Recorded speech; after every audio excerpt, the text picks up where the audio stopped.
आमदारांनी त्या ठिकाणी एक मुख्य मागणी घातलेली. आदरणीय सुरेश अण्णांनी त्या ठिकाणी जे काही इतिवृत्त आपल्या सर्वांच्या समोर मांडलेलं, सभागृहातल्या मुख्यमंत्र्यापासून ते सर्व आमदार जे काही उपस्थित जवळपास 90% विधानसभेचे सदस्य त्या ठिकाणी उपस्थित होते.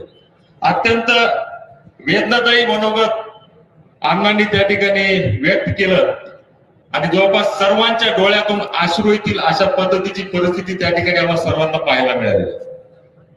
सर्वांनी जाहीर पाठिंबा दिला आणि जे कोणी हे मारेकरी आहे त्यांना त्या ठिकाणी फाशी झाली पाहिजे असं सर्व एकमुखी ठराव आम्ही त्या ठिकाणी विधानसभेमध्ये घेतलेला आहे. आज अनंत मोर्चे या ठिकाणी निघत आहेत आणि आपण सर्व या ठिकाणी उपस्थित आहे.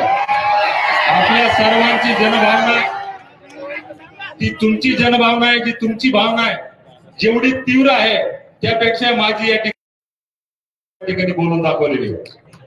म्हणून मी तुमच्या सर्वांच्या वतीने आणि माझ्या वतीने राज्य सरकार, मुख्यमंत्री आहेत, आदरणीय दादा आहे, सर्वांना नम्र विनंती करतो, या प्रकरणामध्ये जे कोणी असतील पकडलेले आरोपी आणि राहिलेले आरोपी हे सर्व मॅटर या ठिकाणी फास्ट ट्रॅकवर चालवावं आणि या सर्व आरोपींना त्या ठिकाणी फाशीची शिक्षा झाली पाहिजे अशी आम्ही या ठिकाणी सर्वांच्या वतीने मागणी करतो. आणि या प्रकरणाच्या मागे जे कोणी असेल, कोणीही माहिती लहान असेल, त्याची गय केली जाणार नाही अशा पद्धतीची मागणी तुमच्या सर्वांच्या वतीने मी राज्य सरकारकडे करतो. आणि निश्चितच स्वर्गीय संतोष यांना या ठिकाणी न्याय मिळालाच पाहिजे. जोपर्यंत मिळणार नाही तोपर्यंत ही आपली सर्व लढाई त्या ठिकाणी चालू राहील अशा पद्धतीची तुमच्या सर्वांना विनंती करतो आणि थांबतो. धन्यवाद. यानंतर ज्योतिताई मेटे यांना विनंती करतो की त्यांनी 2 मिनिट या मोर्चाला मार्गदर्शन करावं. शिवसंग्राम संघटना बीड.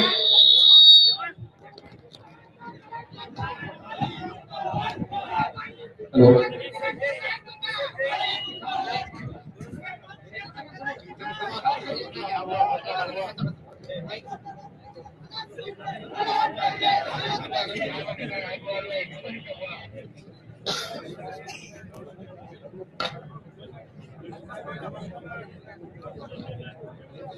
आजच्या या मोर्चास उपस्थित सर्व व्यासपीठावरील मान्यवर, उपस्थित मोठ्या संख्येने माझ्या माता भगिनी आणि बंधूंनो, सर्वप्रथम मी संतोष अण्णा देशमुख यांना विनम्र अभिवादन करते.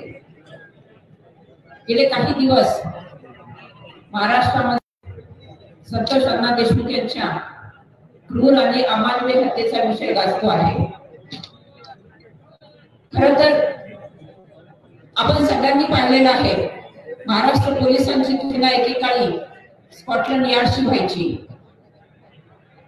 मग सुरुवातीच्या काळामध्ये बीडच्या पोलीस प्रशासनाने हा लौकिक पुसून टाकण्याचं काम केलंय की काय असं वाटण्यासाठीच परिस्थिती उद्भवली आहे. दरम्यानच्या काळात चालू असणाऱ्या विधानमंडळामध्ये अधिवेशनात अनेकांनी ही लढाई एकाच वेळी विधिमंडळात आणि रस्त्यावर लढली जात आहे. यामध्ये आरोपी आणि संशयित जे कोणी आहेत त्यांच्या विरुद्ध कठोरात कठोर कारवाई करण्याचा सुतोवाच विधिमंडळातील चर्चेदरम्यान राज्याच्या माननीय मुख्यमंत्र्यांनी केला आहे. मग माझा एकच प्रश्न आहे, असं असतानाही आरोपींना पकडण्यासाठी एवढा विलंब का झाला आणि होतो आहे? यामध्ये एक लक्षात घेण्याजोगी बाब आहे की संशयित पुण्यामधूनच जेरबंद केले जात आहेत. आज व्यासपीठावर माननीय आमदार सुरेश अण्णा धस आहेत. अण्णा, आम्ही आपल्याकडे कुटुंब प्रमुख मानून पाहतोय. यामध्ये एक अदृश्य कडी ही जोडली गेलीच पाहिजे की सगळे आरोपी पुण्यामधून कसे जेरबंद होत आहेत. आणि आमचं शासन आणि प्रशासनाला या प्रसंगी एकच विचारणा आहे की या सगळ्या आरोपींना जेरबंद करून लवकरात लवकर, ज्याला आपण म्हणू शकू की कायद्याने दिलेली मर्यादा त्यापर्यंत न थांबता लवकरात लवकर अतिशय अचूक आणि बारकाईने तपास करून आरोपपत्र दाखल झालं पाहिजे आणि या सर्व आरोपींना कठोरात कठोर कायदेशीर कारवाई झाली पाहिजे. असं झालं तर आणि तरच या संतोष अण्णा देशमुखांच्या कुटुंबियांना न्याय मिळेल. या कुटुंबियांच्या बाबतीमध्ये देखील आपल्याला पराकोटीची संवेदनशीलता दाखवण्याची आज वेळ आलेली आहे. एका माऊलीनं आज आपलं कुंकू गमावलंय. या आजान लेकरांनी त्यांच्या डोक्यावरचं वडिलांचं छत्र गमावलंय. असं असताना या सुजान सुसंस्कृत कायद्याचं राज्य आहे असं म्हणणाऱ्या महाराष्ट्रामधून आपल्याला त्यांना न्याय द्यावाच लागेल. धन्यवाद.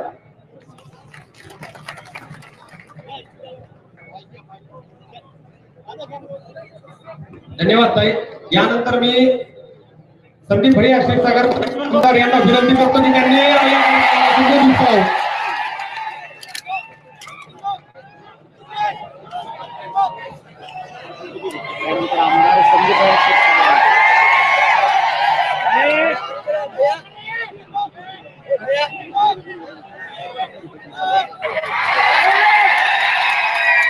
या उन्हातानात आमच्या जिल्ह्यातलं जे आमचं जवळचं पोरग गेले तिला न्याय भेटण्यासाठी आपण सर्वजण उन्हात उतरले त्याबद्दल मी बीड वासियांच्या तरफचे सर्वांचे आपले आभार मानतो.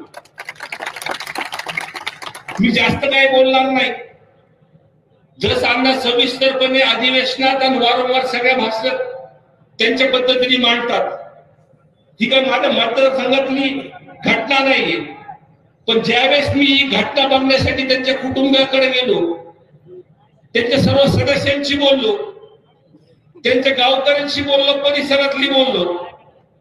घटनाक्रम सगळी समजून घेतल्यानंतर एवढं लक्षात आलं की फोटो नंतर व्हायरल झाले. पहिल्यांदा जेव्हा गावकऱ्यांनी मला दाखवलं तेव्हा माझं टाळ घसरते. अशा प्रकारची घटना मला असं वाटतं महाराष्ट्रात कधी झाली नसेल. आणि हा एका जातीचा विषय नाही मित्रांनो. तुम्ही बारकाईने जर बघितलं तर ते गावातला एक बौद्ध समाजाचा माणूस त्याच्यासोबत त्या विंडमिलच्या प्रकारावरून हे सगळं कांड जे घडलेलं आहे तो त्या बौद्ध समाजाच्या माणसाला दादागिरी करायला काही लोक तिथे आले होते. आणि ती दादागिरी रोखण्यासाठी तो बौद्ध समाजाच्या लोकांचं तिथं त्या दोघांमध्ये वाद चालू झाला. आणि वाद चालू झाल्यानंतर त्याला वाचवण्यासाठी मराठा समाजाचा संतोषांना देशमुखांसाठी गेले. मी मुद्दाम ही गोष्ट काय सांगतो ह्याच्यामध्ये जातीचे समीकरण कसे बघा. आणि पहिल्यांदा नाव अधिवेशनात घेतो तो ओबीसी समाजाचा. विटेकर साहेब तुम्ही बोलताना ऐकत होतो मी सभागृहामध्ये पहिल्यांदा ही गोष्ट झाली की एका सर्व सत्तेचे लोकांनी तिथं बोलले. आमच्या धसांना 5 मिनिटं जर तिथं बोलले असते तर सभागृह रडलं असतं. पण या सुद्धा व्यासपीठावरती आज सर्वच पक्षाचे लोक आहेत, सत्ताधारी पक्षाचे लोक आहेत आणि फक्त न्याय उठवण्यासाठी म्हणतात. विटेकर साहेब जो कोणी आहे तो नाही ते वाल्मिक कराडाचे आहे. मी आधीपासून जी मागणी करतोय की 6, 9 आणि 11 हे 3 दिवस 2 मिनिटं 6, 9 आणि 11 या 3 दिवसाचं जर रेकॉर्ड काढलं मला चांगलं माहिती. धसांना मी रोज बोलतो अण्णा ओ अण्णा तर तपासामध्ये सुद्धा काय चालू आहे काय नाही त्यांचे सीडीआर पासून मी काय म्हणतो फक्त हे वाल्मिक अण्णाच नाही लई जण येणार ते सीडीआर वरती तुम्हाला सांगतो मी.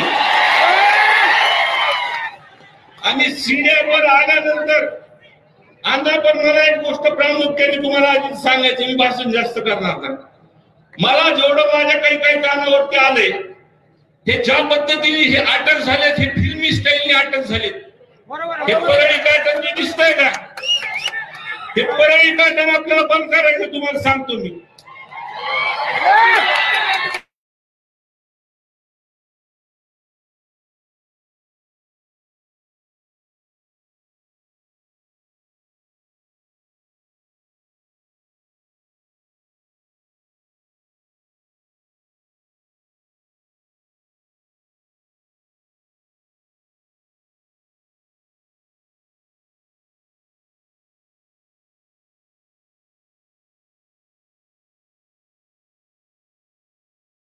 पर्यंत इलाज करतो ते त्या बेडवरती बसून टीव्ही वरती सगळा तमाशा हे बघत होती.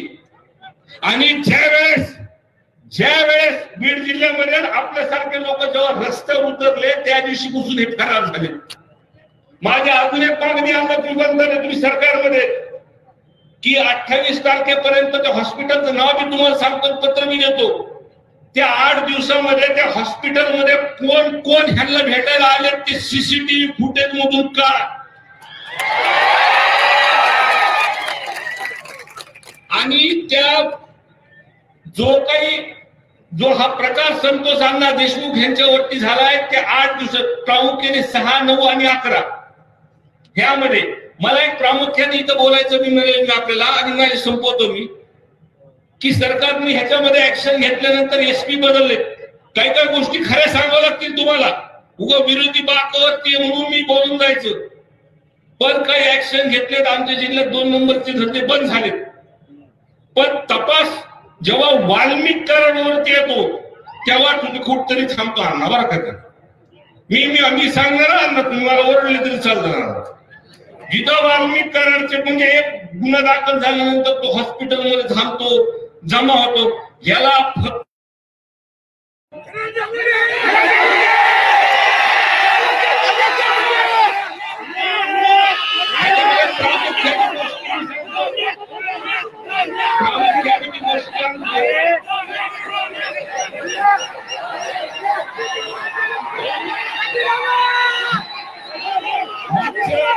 पाच वर्षाच्या कालावधीमध्ये जे मंत्री होते ते पालकमंत्री होते. मी तपासात जिथं अडचण येईल तिथं सांगतो की जिथं अडचण येते त्यांच्या काळात काही अधिकारी त्यांनी जवळचे हे वाल्मिक करांनी आणि ह्यांनी बसवले होते. त्यांच्याकडूनच फक्त मागपुढ होते. साहेब पाटील साहेब हे प्रामुख्याने सांगतो मी तुम्हाला. त्यांच्याकडूनच हे कुठेतरी मागपुढ होते. तर आमच्या 3च मागण्या आहेत आता. म्हणजे पहिल्या दिवशीपासून मी मागतोय की हे प्रकरण एक तर फास्ट ट्रॅक वरती चालवा, अंडर ट्रायल चालवा आणि ह्या पूर्ण प्रकरण चलूच तर धनंजय मुंडे साहेबांचा राजीनामा घ्या. आणि जे काही मास्टर माइंड किंवा सीनियर वरती हे माणसं सापडतील ह्यांना डायरेक्ट फासावरती चढवा. एवढंच बोलतो मला 2 शब्द समजू. धन्यवाद दादा. यानंतर मी माननीय कैलासवासी अण्णासाहेब पाटील आर्थिक विकास महामंडळाचे अध्यक्ष माननीय नरेंद्र पाटील जे खास मुंबईहून आले त्यांना विनंती करतो की त्यांनी या मोर्चाला संबोधित करावं.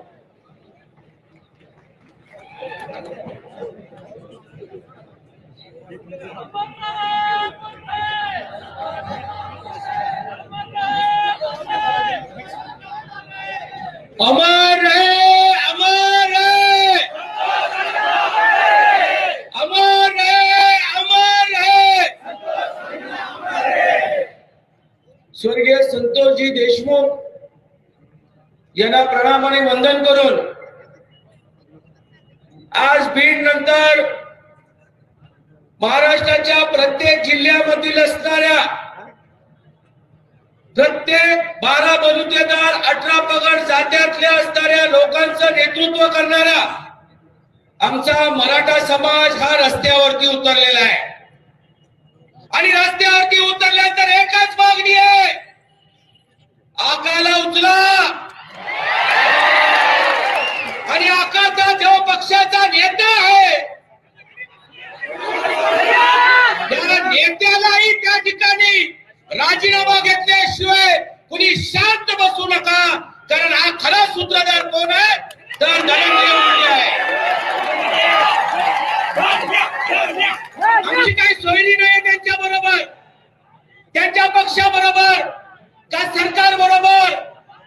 आमचा खरा माणूस, आमच्या जीवाभावाचा माणूस, आमच्या जातीचा माणूस, 12 बलुतेदारांचं संरक्षण करणारा माणूस त्याचा प्राण गेलेला आहे. आम्ही कदापि विसरणार नाही. राजकारणामध्ये अरे फडणवीस साहेबांचा तिथे मुलगा असलाय आणि काय दरवेळेला लोक आमच्या कामाबद्दल संशय व्यक्त करतात. परवा बीड मध्ये माझी भूमिका व्यक्त केल्यानंतर लोकांची भूमिका आली, तुम्ही मराठ्यांच्या बाजूने बोललात. अभिनंदन. मराठा आहे. एखादा चाकू काढून जर रक्त काढलं तर अण्णासाहेब पाटील आणि 96 कोळी मराठ्याचंच रक्त दिसणार आहे. नेता कोणी असला आणि नेता उद्या जर आमच्या समाजाला वाचवू शकत नसेल तर नेत्यापेक्षा समाज मोठा आहे हे जाहीरपणे आम्ही तुम्हाला सांगतो. आमचं भाष्य झालं. थोडक्यात बोलून गेल्यानंतर काही सूचना आल्या. आज व्यासपीठावरती बोलणारी मंडळी सगळ्यात जास्तपणे बीडचे आमदार बोलते, कारण बीड मध्ये काय परिस्थिती आहे हे परभणीकरांना माहित नसेल. पण बीडची जी कळकळ आहे, हा जो गुंडाराज आहे, हा एका विशिष्ट असणारा नेता, जी दादागिरी आहे, त्याला आम्हाला घरी पोहोचवल्याशिवाय राहायचं, शांत बसायचं नाही, ही महत्वाची भूमिका आहे. आज माझी सर्व महाराष्ट्रातल्या मराठा बांधवांना, सगळ्या 12 बलुतेदारांना एकच विनंती आहे. प्रत्येक जिल्ह्यामध्ये हा वाल्य निर्माण झालेला आहे. प्रत्येक जिल्ह्यामध्ये आहे. तो कुठल्या जातीचा आहे, कुठल्या धर्माचा आहे, कुठल्या पक्षाचा आहे, हा न पाहता राज्याच्या मुख्यमंत्र्यांनी आणि गृहमंत्र्यांनी अशा प्रत्येक जिल्ह्याच्या वाल्याला त्या ठिकाणी ठेचून मारलं पाहिजे, एवढी माझी विनंती आहे.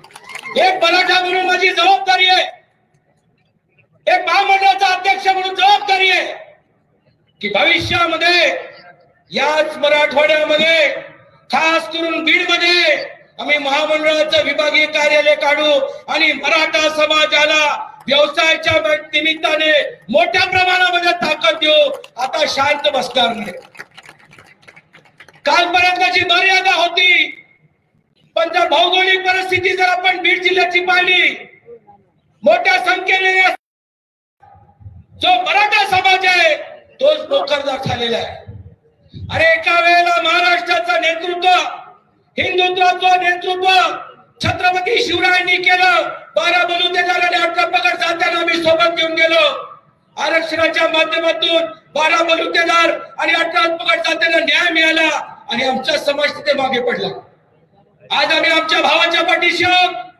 यानंतर कुठली घटना घडू दे, नरेंद्र पाटील या व्यासपीठावरती अण्णासाहेब पाटलांचा मुलगा आणि एक मराठा म्हणून सोबत राहील, एवढंच बोलतो. आणि महाराष्ट्राच्या मुख्यमंत्र्यांना विनंती करतो, संदीप भाई, धन्यवाद, बस.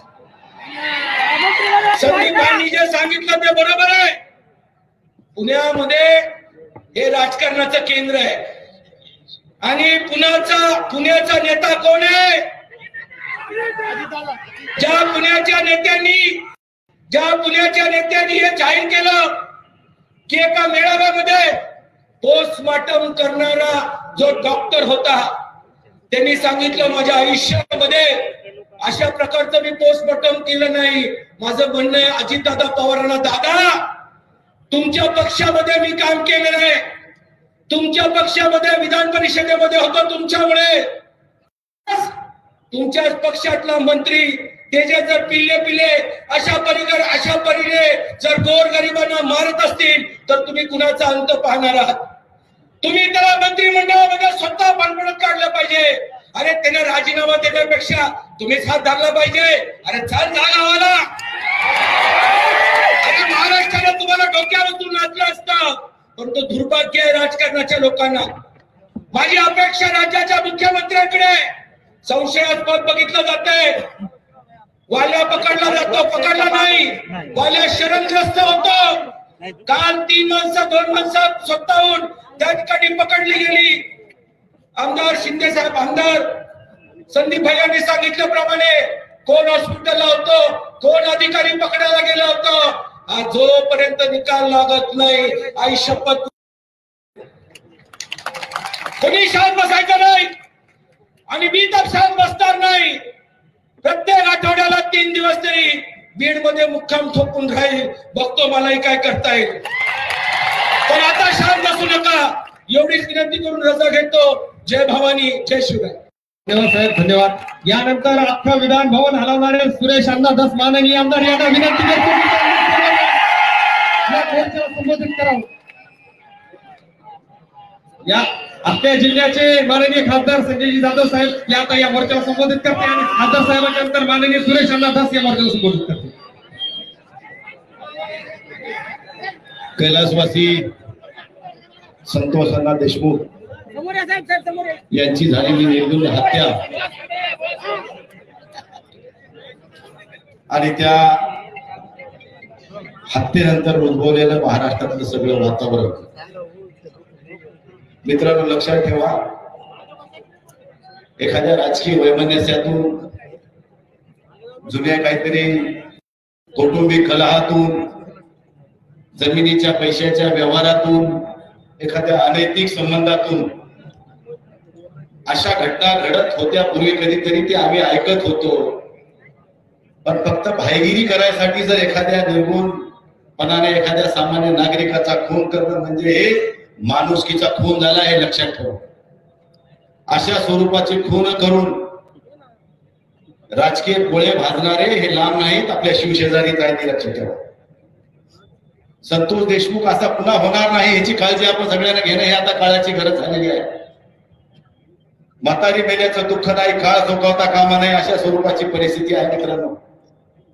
या ठिकाणी बऱ्याच राजकीय व्यक्त्यांनी, संतोषशी संबंधित असणाऱ्या व्यक्तींनी आपल्या जीवनामध्ये आपल्या ह्या सगळ्या कहाणीतले कटू सत्य ह्या ठिकाणी विषद केलेले आहेत. त्यानंतर सुरेश अण्णा बोलणार आहेत, जरांगे पाटील बोलणार आहेत. मला आपल्या सगळ्यांना या ठिकाणी विनंती एवढीच करायची आहे, ही वादळापूर्वीची शांतता आहे. मी बीड मध्ये मस्सा जोगला हे बोललो होतो, संतोष देशमुखच्या कुटुंबियाला भेटायला गेलो त्यावेळेसच मी म्हणलो होतो की ही वादळापूर्वीची शांतता आहे, तुम्ही याला हलक्यात घेऊ नका.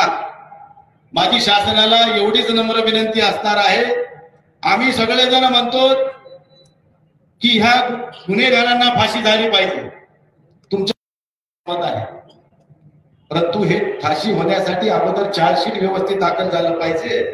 चार्जशीट मध्ये जर काही उणिवा असतील किंवा राजकीय दबावापोटी जर काही उणिवा ठेवण्यात आल्या तर आमच्या म्हणण्याला आणि आमच्या बोंबलण्याला अर्थ राहणार नाही हे लक्षात ठेवा. म्हणून राज्याच्या मुख्यमंत्र्यांना या ठिकाणी मला या निमित्ताने एक विनंती करायची आहे. मुख्यमंत्री साहेब, हे परळी बीड जिल्ह्यातलं हे महाराष्ट्रातलं एक सामान्य माणसाला त्रास देणारं केंद्र असं म्हणायला हरकत नाही. बिहारपेक्षा बिहारला बी लाजवील अशी परळी आहे, कारण परभणीला लागू नये म्हणून आपल्याला बी थोडा त्याचा जास्त अनुभव आहे. एकाही एमईसीबीचं बिल त्या ठिकाणचे हे महाभाग भरीत नाहीत. वाळूचे मोठे मोठे यांचे क्रेशर आहेत, जी क्रेशर मधून वाळू काढतात, तिची रॉयल्टी भरत नाही, तिचं लाईट बिल भरत नाही, कोणाला पैशाचा काही संबंध नाही. एमईसीबीचं थर्मल आहे, तिथल्या राखेच्या बाबतीतला तेच विषय असेल. आमच्या गंथडीच्या बाजूने पूर्ण वाळू उपसा केला जातो, त्याच्याकडे कोणी बघायला तयार नाही. अशा सगळ्या परिस्थितीमध्ये ह्यांना पैशानं मोहनी घातल्या आणि पैशाच्या लाचेपोटी हे माणुसकी हारून बसलेल्या अवलादी त्यांना आता ह्यांची जागा दाखवणं हे आता तुमचं आमचं कर्तव्य आहे. आम्ही शांत आहोत, संयमी आहोत, हे इथपर्यंत ठीक आहे. पण जर अशीच घटना जर होत राहिली तर आम्हाला संयमी म्हणून घेण्याचा अधिकार उरणार नाही. आम्हाला छत्रपती शिवाजी महाराजांचा मावळा म्हणून रस्त्यावर उतरल्याशिवाय पर्याय नाही, हे लक्षात ठेवा मित्रांनो. म्हणून या ठिकाणी सर्व नेत्यांना मी या ठिकाणी एवढीच विनंती करणार आहे की ह्या ठिकाणी चार्जशीट होणार, हे चार्जशीट चांगल्या प्रकारचं व्हावं, साक्षी पुरावे व्यवस्थित मध्ये तपासून त्याच्या नोंदी व्हाव्यात आणि चार्जशीट जर चांगलं होऊन जर कोर्टासमोर गेलं तरच फाशीची शिक्षा होऊ शकते, नाही तर कोर्टानं सोडून दिलं आम्ही तर सगळं केलं होतं असं म्हणायला हे पुन्हा मोकळे आहेत. म्हणून माझी सगळ्या सुरेशांना दसांना जास्त करून विनंती करीन, संदीप क्षीरसागर असतील, विधानसभेचे सगळे आमदार असतील, की आपले हे सगळ्याची नैतिक जबाबदारी आहे की हे चार्जशीट जर कोर्टाच्या न्यायालयासमोर लढाई लढत असताना ती कागदोपत्री लढल्या जाती. पुराव्याअभावी लढाई होत नाही, पुराव्यावरून बाहेर काही बोलू शकतो, पण कोर्ट हे पुराव्यावरच बोलत असते आणि पुरावा हा खूप महत्वाचा आहे. म्हणून ते सगळे पुरावे रेकॉर्डवर आले पाहिजेत. तर असे अनेक खून त्या परळीमध्ये पचवल्या गेले, यांचं धाडस एवढं होत गेलं की ह्यांना राजकीय पाठबळ मिळत गेलं आणि राजकीय पाठबळ मिळत गेल्यामुळेच एवढे प्रसंग घडत गेले आणि ह्या प्रसंगाला आता वाचा फुटली, कारण हे पापाचा घडा भरला. पापाचा घडा भरला म्हणून संतोष देशमुखच्या रूपानं हे सगळं आता पिक्चर बाहेर आलाय. म्हणून मला या ठिकाणी एवढीच विनंती करायची आहे की त्यांचा राजीनामा मागायची काय गरज आहे. धनंजय मुंडे जर खरे स्वाभिमानी असतील तर त्यांनी नैतिक जबाबदारी स्वीकारून तात्काळ राजीनामा द्यावा. मी या मताचा. कारण वाल्मी कराड कोण आहे? त्यांचा राईट हँड. मग खारीदला शुक्राचार्य कोण हे आता आपल्याला विचारायची गरज नाही. म्हणून त्यांनी नैतिकतेने राजीनामा द्यावा. कारण मी काल बघितलं टीव्हीवर, संतोष देशमुखांचा भाऊ ज्या वेळेस बीडला पोलीस स्टेशन मध्ये गेला असता त्या ठिकाणच्या काही त्यांच्या बांधवांनी आरोपीच्या त्याला दमदाटी करण्याचा प्रयत्न केला. एवढी हिंमत, एकाचा खून करून पुन्हा त्याच्या भावाला सुद्धा धमकवण्याची एवढी ताकद आली कुठून? म्हणून धनंजय मुंडेने या ठिकाणी पहिले राजीनामा द्या. आणि मुख्यमंत्री आणि अजितदादाला सुद्धा मी या ठिकाणी नम्र विनंती करेन की आपण तात्काळ याचा राजीनामा घ्यावा आणि ही चौकशी निपक्षपातीपणानं व्हावी ही आमची प्रमुख भूमिका असणार आहे. त्यामुळे आजही या ठिकाणी सर्व जनतेनं या ठिकाणी मोठ्या संख्येने या ठिकाणी सहभाग घेतला. एका आव्हानावर सगळेजण आलात, कारण हे सगळ्याच्या मनामध्ये खदखद आहे. ही कुठंतरी उफाळून येण्याची शक्यता नाकारता येत नाही. त्यामुळं प्रशासनानं ह्याची काळजी घ्यावी, दखल घ्यावी. योग्य वेळी योग्य निर्णय जर घेतला तर मला वाटते पुढचे अनर्थ टळतील. जर हे असंच चालू राहिलं तर एक दिवशी बिहार नाही की त्याच्यापेक्षाही वेगळं चित्र या ठिकाणी या महाराष्ट्रामध्ये बघायला मिळत अशी परिस्थिती सध्या परळी आणि बीडमध्ये आहे. तिचं लोन थोडं बहुत आम्हाला वाटतं गंगाखेडच्या बाजूला बी वाहत दिसायला लागले. पण त्या गंगाखेडला आवरायला आम्ही परभणीकर सक्षम आहोत. तेवढी चिंता करायची कारण तेवढ्यासाठी कधी बी आदरातील तयार आहेत. एवढंच या ठिकाणी सांगतो. पुन्हा एकदा सगळ्यांना या ठिकाणी आपण सगळेजण आलात. मी देशमुख कुटुंबाला या ठिकाणी मनपूर्वक अभिवादन करतो. तुमच्या पाठीशी आम्ही 100% आहोत. कुठेही तुम्ही हाक द्या, तुमच्या हाकेला व देऊन आम्ही या ठिकाणी उपस्थित राहू एवढंच सांगतो आणि थांबतो. धन्यवाद. धन्यवाद साहेब. यानंतर माननीय सुरेश अण्णा धस ज्यांनी अख्खं विधान भवन विनंती करतो की त्यांना येऊन समोरच्या मोर्चाला संबोधित करावं.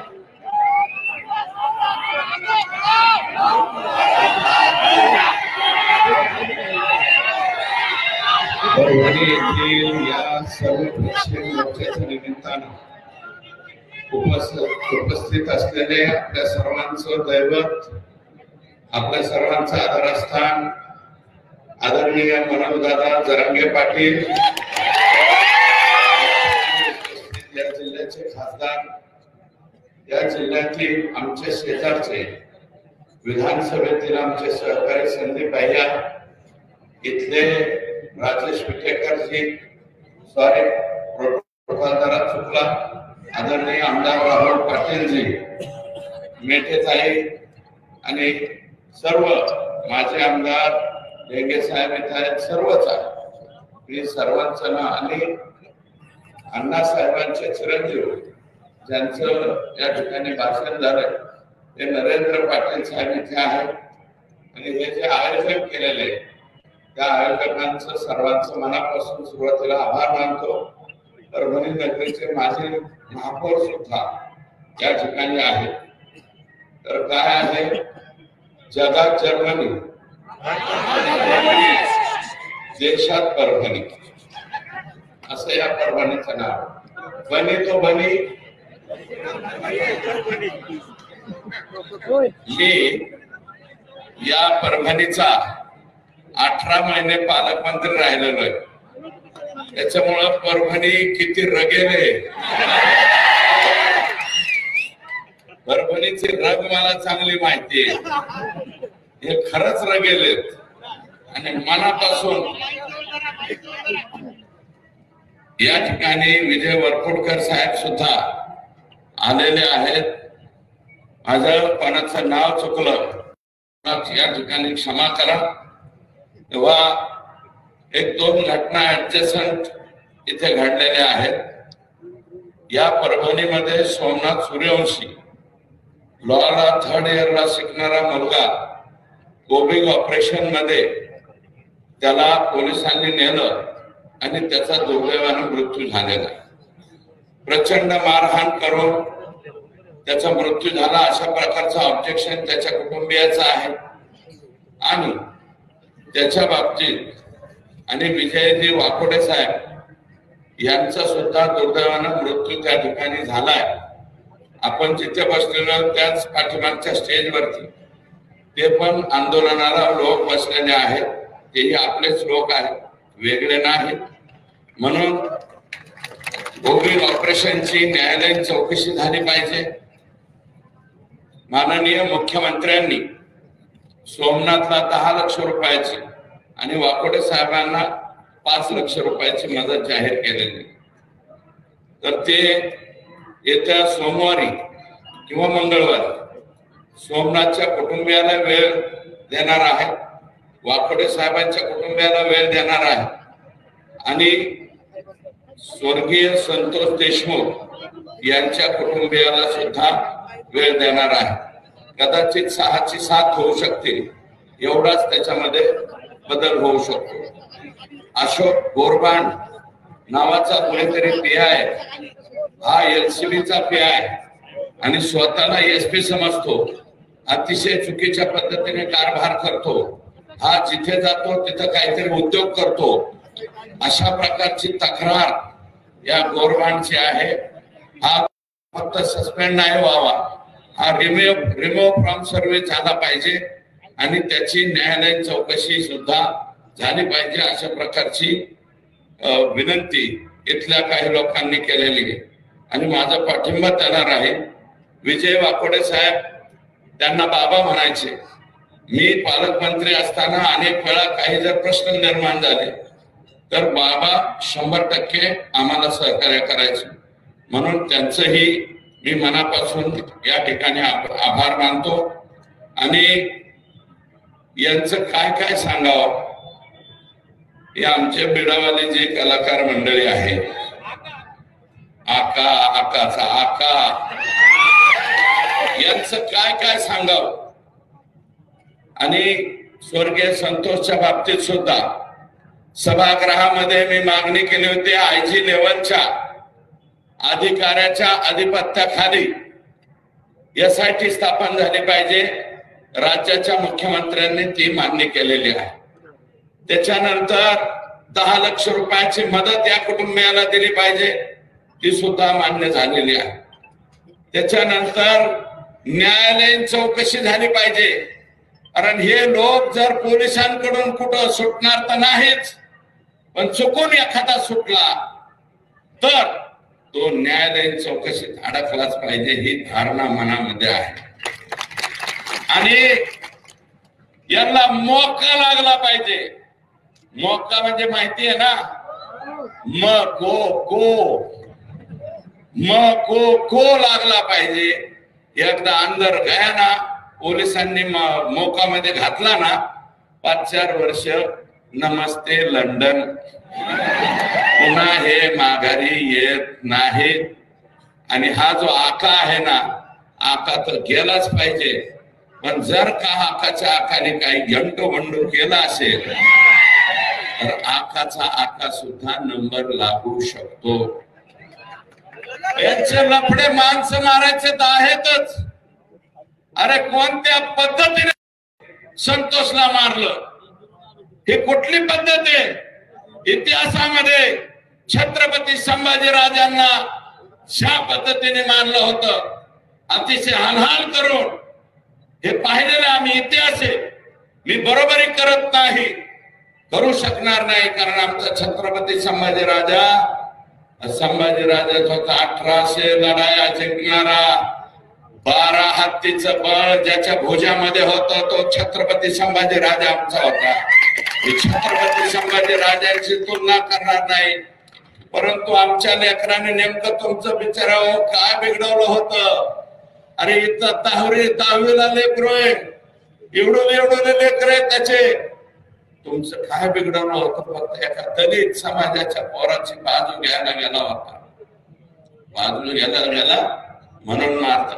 आणि जर तो व्हिडिओ आकाला तर दाखवलाच असेल संतोषच्या मारहाणीचा, पण आकाच्या आकाला दाखवला असेल आणि त्याने जर पाहिला असेल तर आकाच्या आका कर लो जल्दी तयारी, हम निकले हैं जेलवारी, असं सुद्धा तुम्हाला करावं लागलं. पण आज मी त्या बाबतीत बोलत नाही. आणि ते म्हणतायत 100 चूहे खा के बिल्ली हाच को चली म्हणतात ना, तसा काहीसा प्रकार काल परवा हे आकाचे आका आले, म्हणले जे जे दोषी असतील त्यांना फाशी द्या, पण आधी नीट वागायचं कोणी सांगायचं. आणि अजित दादा क्या हुआ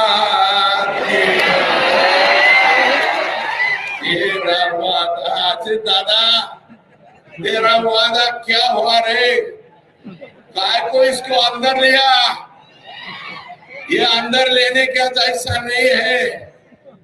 संगीत दिघोळे पासून त्यांचा संतोष देशमुखापर्यंत हत्याची बेरीज केले तर अजय दादा जरा हिशोब करा.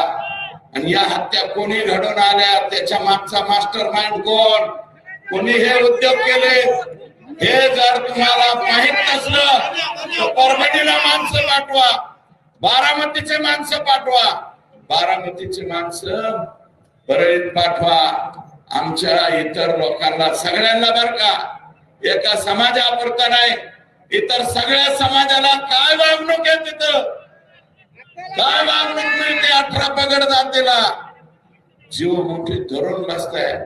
200 500 500 कुटुंब शहर सोडून चालले. काही गंगाखेडात पण आले असते, गंगाखेडचे आमचे भाऊजी का नाही आले मग, गुट्टे साहेब आज कुठं अडकले माहित नाही बाबा. डबल पॉलिसी हमता का काय, इकडे हमरे के साथ उनके साथ नहीं है, वो भी हमारे साथ है. परंतु रत्नाकर भाऊजी हे वागणं खुल्लम खुल्ला यायला पाहिजे, अंदर की बात नाही चाललं पाहिजे. हा सर्व पक्षांचा आहे. अरे मी तर अजित दादाला म्हणलो होतो, माझ्या पक्षातून मला संधी मिळत नाही, आमच्या मुख्यमंत्र्यांना काहीतरी अडचण आलेली दिसते, मला मिळत नाही. तुम्ही एक काम करा, प्रकाश दादाला करा. प्रकाश दादा सोळंके तो भी ज्येष्ठ 5व्या टर्मचा आमदार आहे, त्याला करा. नसलं तर मी म्हणलं तर हे विटेकरला करा. विटेकर याचे वडील बी आमदार होते पूर्वी, राजेश विटेकरला करा. आणि हे नसलं जमत तर मला बुलढाण्याचा कायंदे करा. कायंदे निवडून आला ना तुमच्या पक्षाकडून, घड्याळाकडून, अरे तुमचं घड्याळ नसतं आलं रे, आम्ही नसतो आलो. एक मागे बसलेली विभूती आहे, त्यांनी पटांगण केलं म्हणून आपण येते, नाहीतर सुट्टा खेळ झाला असता सगळ्यांचा. माननीय मुख्यमंत्र्यांचा काही संबंध नाही. माझं म्हणणं राजेश विटेकर तुम्ही सगळेजण जा, बिन मंत्र्याचा राहू द्या आमचा जिल्हा बर का, तुमच्या पक्षाचा. तरी बी लोक खुश होते, नाही तर लोक क्या हुआ मेरा वादावर येणार आहे. आणि तो वादा अजित दादालाच मानू. पीक विमा 40,000 हेक्टरवर भरलाय परभणी जिल्ह्यावर. राहुल पाटील साहेब तुमचा मतदारसंघ सगळा शहरी, माझी विनंती आहे बघा शहराचा सुद्धा सगळ्या प्रॉपर्टी रजिस्टरवर विमा भरलाय का नाही बघा.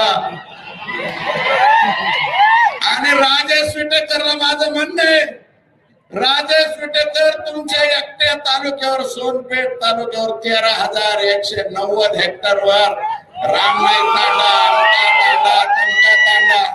अरे तुम्ही बंजारा म्हणून घेता, बंजारा भाऊचा तांडा, रामनाई तांडा, गोरबाण तांडा, इलेक्शन पुरतं एवढी आजो एवढी, आणि इलेक्शन म्हणलं की चावडी आजो.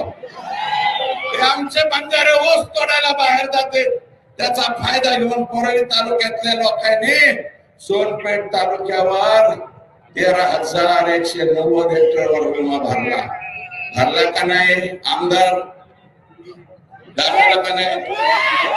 मग तुम्ही प्रेस घेऊन सांगितलं का नाही? याचा अर्थ राजेश तू कुणाच्या तरी दबावाखाली आहे.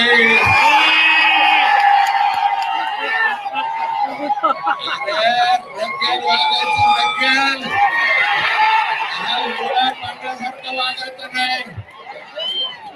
आयुष्यभर शेळी म्हणून जगण्यापेक्षा एक दिवस वाघ आहे असं आपण जगलं पाहिजे. तो कस काय नाव घ्यायला मी वाट बघतोय. राजेश विटेकर पत्रकार परिषद घेतोय का नाही, अजून घेतली नाही. तुम्ही घ्या आणि नसले तर वरपुडकर साहेब तुम्ही तरी घ्या. आमचा फुलशेर आहे ना, यांच्या पोराचं नाव आहे समशेर, मी म्हणत असतो फुलशेर. मी माझं जिल्हा परिषदेचा उपाध्यक्ष, सुनबाई मला वाटतं जिल्हा परिषद, राजेश सुद्धा जिल्हा परिषदेचा अध्यक्ष होता आणि त्याच्यामुळे आपल्याला संधी मिळाली. 40,000 हेक्टर वरती पालम, पूर्णा, जिंतूर सगळीकडे विमा कोणी उतरवलाय? परळीच्या लोकांनी. परळीचा पॅटर्न आकाच्या आकाने. बीड मध्ये 79,000 हेक्टर सापडले. 79,000 हेक्टर. धाराशिव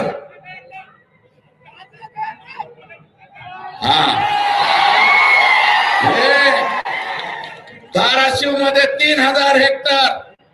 लातूर मध्ये सापडला 20,000 हेक्टर आता काल परवा. आणि लातूरच्या तरपट्ट्यांनी काय केलंय?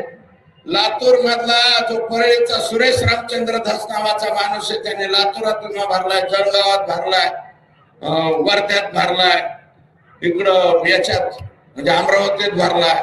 एकाच माणसाने 8 जिल्ह्यात विमा भरलाय. आता नवीन नवीन कागद पुढे यायला लागले. अरे तुमच्या स्वतःच्या जमिनीवर दुसरे लोक आणून विमा भरणं हा नवीन पॅटर्न ह्या परळीवाल्यांचा. आणि दादा क्या हुआ? दादा हे काय केलं तुम्ही? हे कसं ठेवलंय? आणि हे सगळीकडे माननीय मुख्यमंत्र्यांचं मी आभार मानतो. मुख्यमंत्र्यांनी सभागृह जाहीर केलं. 2-3 डिपार्टमेंटची हे करतो, कमिटी करतो आणि याची सखोल चौकशी करतो. मी आज जगात जर्मनी, देशात परभणी, भारतात परभणी, या परभणीत मागणी करतो माननीय मुख्यमंत्र्यांना, मुख्यमंत्री महोदय यांची निश्चित चौकशी करू नका. ज्यांनी आमच्या वाडवडिलांच्या आजोबा पंजोबांच्या जमिनीवर विमा भरला यांच्यावर मोका लावा. मोकाच पाहिजे, दुसरं काय नाही. हे सगळ्यावर मोका. सीएससी सेंटरवर मोका. ज्यांनी त्यांना आधार कार्ड दिलं त्यांच्यावर मोका. ज्यांचं पॅन कार्ड दिलं त्यांच्यावर मोका. सबके सब अंदर कैसे चल रहा है? लांबून म्हणले पाहिजेत यांना हे करा. परभणी, लातूर, जालना, त्याच्यानंतर आपल्या संतोषची न्यायालयीन चौकशी होणार आहे. माझं मत आहे असं, विटेकर साहेब तुम्हाला माझी विनंती, आमच्या मनोज दादांनी आंदोलन केलं, आम्हाला एकटं काढण्याचा तुम्ही प्रयत्न केला. तुम्ही एकटं नाही, आता एक नवीन घोषणा काढायला पाहिजे. मला असं वाटतं एकच पर्व हे 2 नेते यांचा समाज सुद्धा नाही. एकच पर्व हे 2 नेते सोडून सर्व बाकी सगळे जाती धर्माचे लोक हे आपले समजायचे. अशा प्रकारचे आपल्याला या ठिकाणी विनंती करतो. आणि राखेचं 10 जून 2021 ला एक मी मनोज दादा यांचं पोस्ट पाहिली आणि ती पोस्ट काय होती? राखे, परळी शहरामध्ये राखेचा प्रचंड त्रास होतोय आणि त्याचा निपटारा करण्यासाठी आकाचे आका यांच्या अध्यक्षतेखाली एक बैठक लावू आणि त्या बैठकीत बसलेले लोक. आणि आता मी माहिती घेतली त्या राखाची. मला वाटतं परभणी जिल्ह्याच्या सोनपेठ सुद्धा डोळ्यात भरायला येत असेल. राख येते का नाही? गंगाखेडात सुद्धा राख येते, परभणीत सुद्धा येते, हैदराबाद पर्यंत हे घेऊन जाते, उघडी घेऊन जाते आणि ते खाली उतरते. लोकांच्या डोळ्यात जाते, त्वचेचे आजार होते, कुणाच्या फुफ्फुसाला आजार व्हायला लागले. आणि मी म्हणतो धनुभाऊ, हे दीपक मुंडे, अजय मुंडे, आता तुमचा चुलत भाऊ आहे सखा, सायन्स मुंडे, समाधान बिडकर, मंगेश बिडकर, मुन्ना जयस्वाल, दत्ता कराड हे आकाचा नातेवाईक आहे, गणेश सप्लायर्स, पप्पू फड, बाळू बिडकर, महेश शेख, कृष्णा मुंडे, गोविंद मुंडे, चंद्रकांत फड, सचिन जाधव आघाव, हे लोक कोण आहेत? हे तुमचेच आहेत. सगळे थर्मल उपसून घ्या. 10 वर्ष झाला नंगा नाच चाललाय. कुणी बी जातंय, JCB लावतंय, उचलून नाही.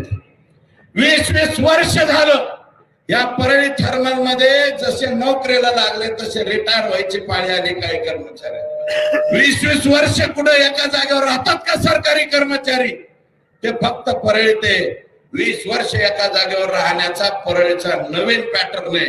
हा पॅटर्न महाराष्ट्र राज्याने स्वीकारावा अशा प्रकारची विनंती राज्याचे मुख्यमंत्री, दुसरे एकनाथराव शिंदे साहेब उपमुख्यमंत्री आणि अजितदादा उपमुख्यमंत्री यांना त्या ठिकाणी हे बोलावं अशा प्रकारची विनंती करतो. आणि बिंदू नामावलीची मी बीड जिल्ह्याची मागणी केली, तसं परळीत सुद्धा काहीतरी गोंधळ आहे, म्हणजे परभणीत सुद्धा गोंधळ आहे. परभणी जिल्ह्याची सुद्धा बिंदू नामावलीची मी इथं मागणी करतो. आणि तुम्हाला सगळ्यांना माझी विनंती आहे, लोक बिंदू नामावली काही लोकांना कळणारच नाही, मी इथून गेल्यावर कळेल. माझी विनंती राहील की आता स्वतः मनोज दादा बोलणार, मी अधिकचं भाषण करणार नाही, फक्त एकच विनंती ठेवतो.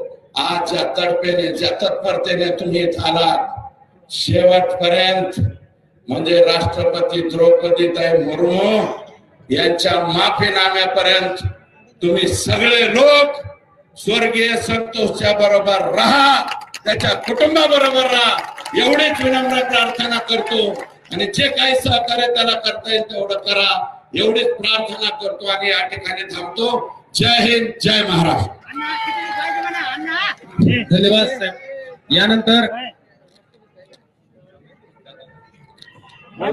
यानंतर संतोष देशमुख यांचे कुटुंबातील वैभवी देशमुख ही आपल्या सर्व मोर्चाला बोलणार आहे. यानंतर मनोज दादा जरांगे बोलणार आहे.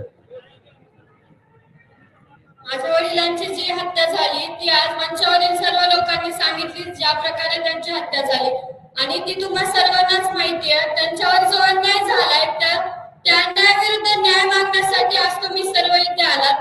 माझ्या वडिलांनी जे सर्वांना एकत्र धरून समाजसेवा केली, त्यामुळे तुम्ही आज एकत्र होऊन आमच्या पाठीमागे आहात आणि तुम्ही सदैव आमच्या पाठीमागे राहा.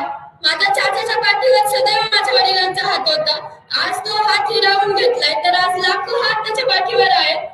आणि माझ्यावर माझ्या भावावर जो त्यांचा सपाशणीचा हात होता तो आज नाहीये, पण तुमचे लाखो हात आमच्या पाठीवर आहेत, असे सदैव राहू द्या. आणि आज त्यांचा जो हसरा चेहरा आहे, मी आज या तुमच्या सवल्यांमध्ये बघते, या लाखो मध्ये मी आज त्यांना हुडकते, पण ते मला कधीच नाही दिसू शकणार.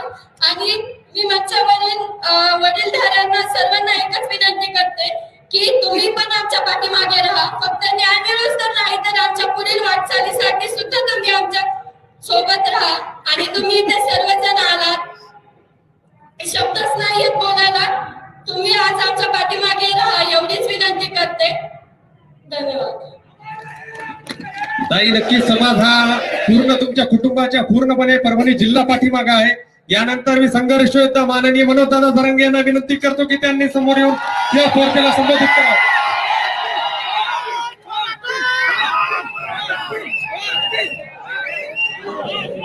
यानंतर श्रद्धांजलीचा कार्यक्रम होणार आहे आणि राष्ट्रगीतानं आपला कार्यक्रम संपणार आहे.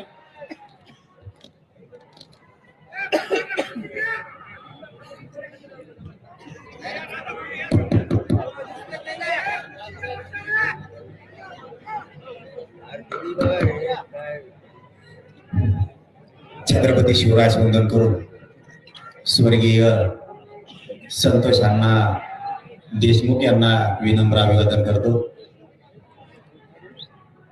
आणि व्यासपीठावरील सर्व बांधव, आज आपल्या परभणी जिल्ह्याच्या वतीनं संतोष भैया देशमुख यांना न्याय मिळावा म्हणून मोर्चा आयोजित करण्यात आला. देशमुख भैयाचे कुटुंबीय सुद्धा इथं उपस्थित आहेत.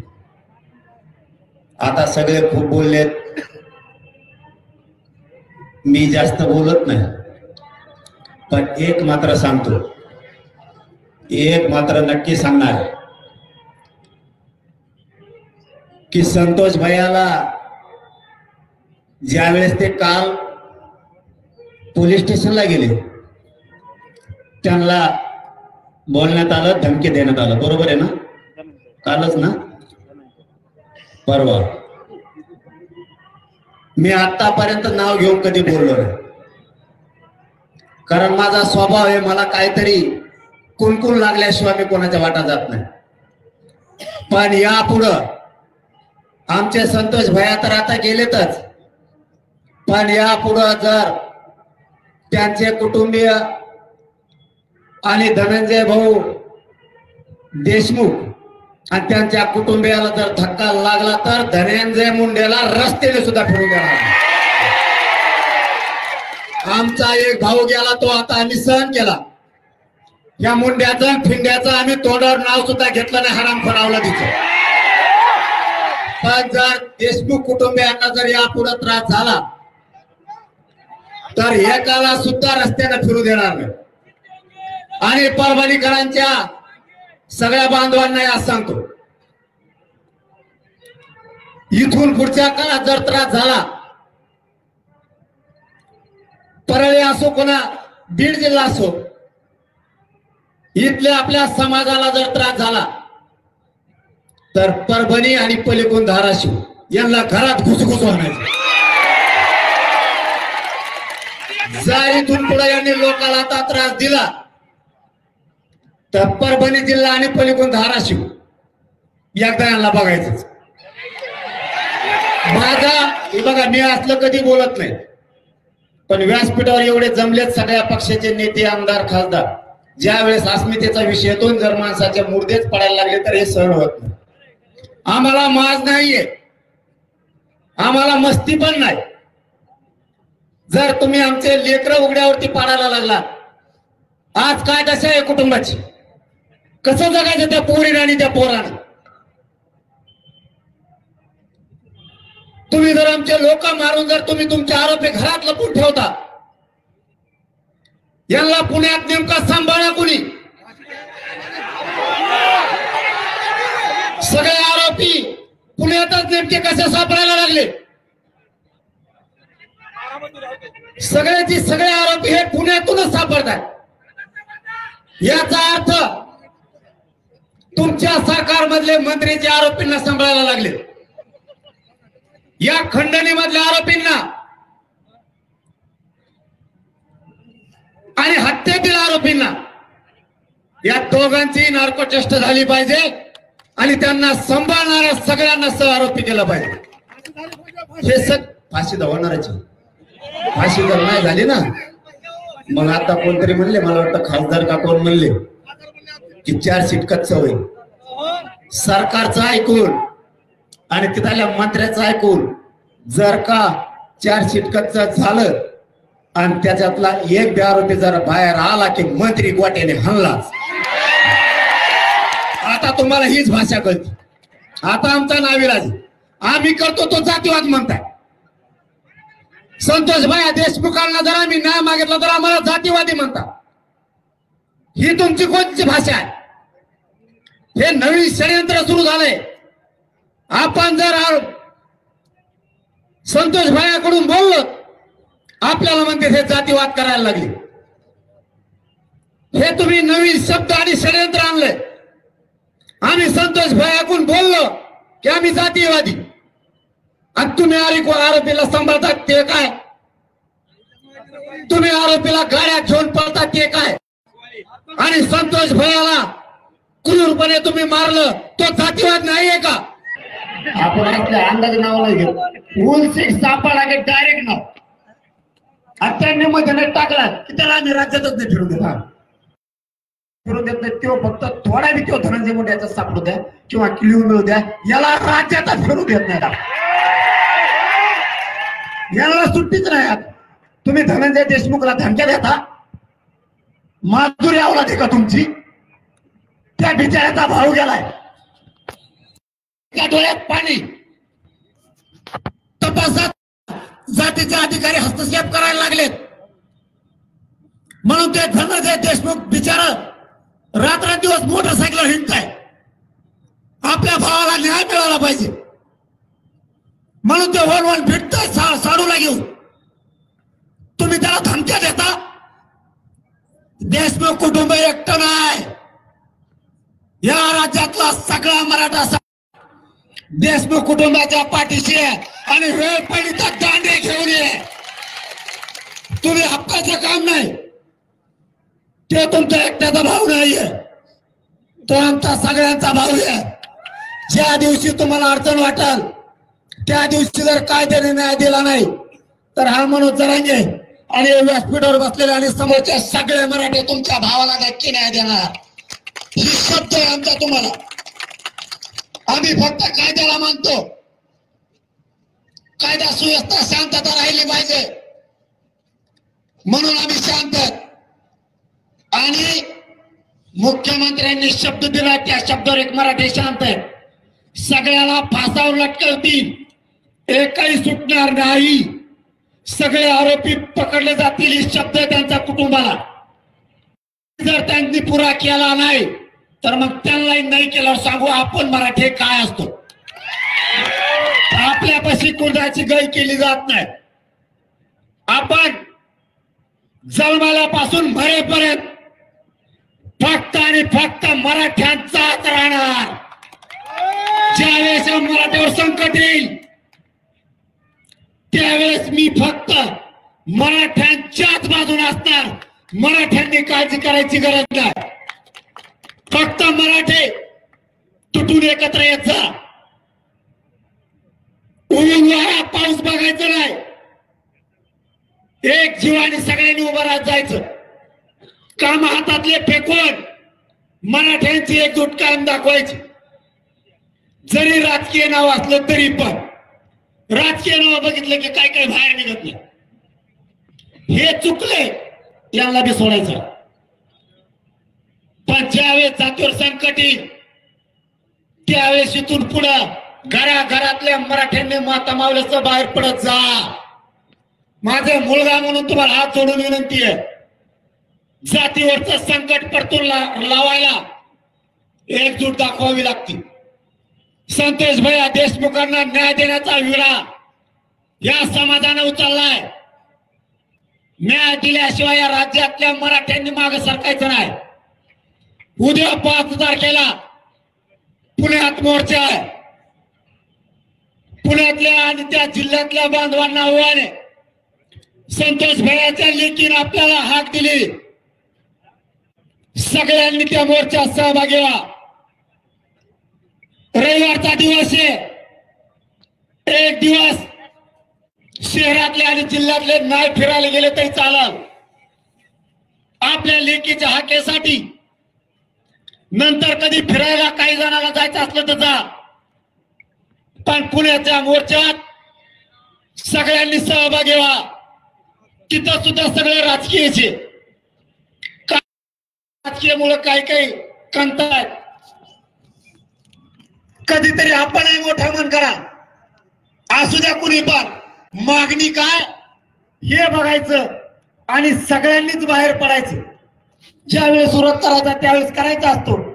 पण ज्यावेळेस आपल्या काळजाला भाना लागले ना त्यावेळेस पक्ष, सामाजिक संघटना, ग्रुप सगळं बाजूला ठेवून सगळ्यांनी एकजूट येत जा. ही माझी तुम्हाला हात जोडून विनंती आहे. आपण सगळ्यांनी या देशमुख कुटुंबियाला न्याय मिळेपर्यंत ताकदीनं त्यांच्या पाठीशी उभा राहा. वेळ आली तर पुन्हा एकदा बीडसह जिल्ह्यात पुन्हा परभणीसह डबल मोर्चे घेऊ. पण देशमुख कुटुंबाला न्याय मिळेपर्यंत एकाने मागे. आणि या पकडलेल्या सगळ्या आरोपींना मुख्यमंत्री साहेबांना परभणी जिल्ह्यातून आमची विनंती आहे. मोक्यातले आरोपी आणि हत्येतले आरोपी हे दोन्ही पण एकच आहे. खंडणीमुळेच हत्या झाली. सगळ्यांवरती 302 दाखल करून त्याच्यातला एकही आरोपी सुटला नाही पाहिजे. ज्यांनी आरोपीला सांभाळले, जे आरोपीला पुण्यात घेऊन गाडीमध्ये गेले, हे सगळेचे सगळे लोक यांचा सगळ्यांना सह आरोपी करा ही मुख्यमंत्र्यांना विनंती. आणि आपण दिलेला शब्द पाळाल ही आम्हाला आशा आहे. ज्या दिवशी मराठ्यांना वाटल मुख्यमंत्री त्यांच्या त्या मंत्र्याला आणि त्यांच्या आमदारांना आणि आरोपी घालून साथ द्यायला लागले, त्या दिवशी सरकारचा आणि मराठ्यांचा समोर सामना होणार आहे हेही मुख्यमंत्र्याला जाहीर सांगतो आणि थांबतो. धन्यवाद. जय शिवराय. यानंतर सगळ्यांनी बसायचं. श्रद्धांजलीचा कार्यक्रम होणार आहे. यानंतर देशमुख महिला बचत गट यांच्या मार्फत धनंजय देशमुख यांच्या जे संतोषांना देशमुख यांच्या कुटुंबियांना 1.5 लाख रुपयांचा चेक देण्यात येत आहे. मी जयाताई जाधव आणि उर्मिलाताई जाधव यांना विनंती करतो की त्यांनी देण्यात ठेवायचे. आणि यानंतर सर्वांना श्रद्धांजली अर्पण करायची. जागेवर थांबायचं आहे आणि राष्ट्रगीताना आपला हा कार्यक्रम संपणार आहे. जागा थांबा. सगळ्यांनी जागेवर थांबायचंय. आपल्याला श्रद्धांजली द्यायची आहे. सर्वांना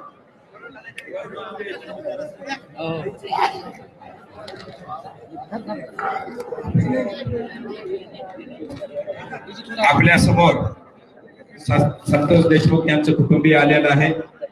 आपल्याला त्यांच्या मातोश्रीचं दर्शन व्हावं, बहिणीचं देखील आपल्या गावाला बहीण कोण आहे हे कळावं म्हणून आपल्या समोर ह्या बहीणबाई आलेल्या आहेत. त्या आपल्या बहीणबाई समोर इथून पुढे आपल्याला सांभाळायचं आहे. ही मुलगी आहे आणि हे बंधू आहेत. आता 2 मिनिट सगळ्यांनी, हा छोटा मुलगा आहे, 2 मिनिट सगळ्यांनी जाग्यावर उभं टाकून संतोष देशमुख यांना श्रद्धांजली अर्पण करायची आहे. सावधान. एक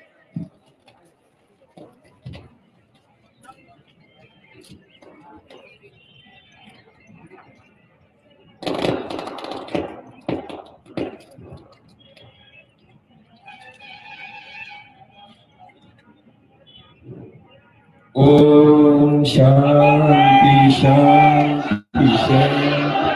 अमर रहे, अमर रहे.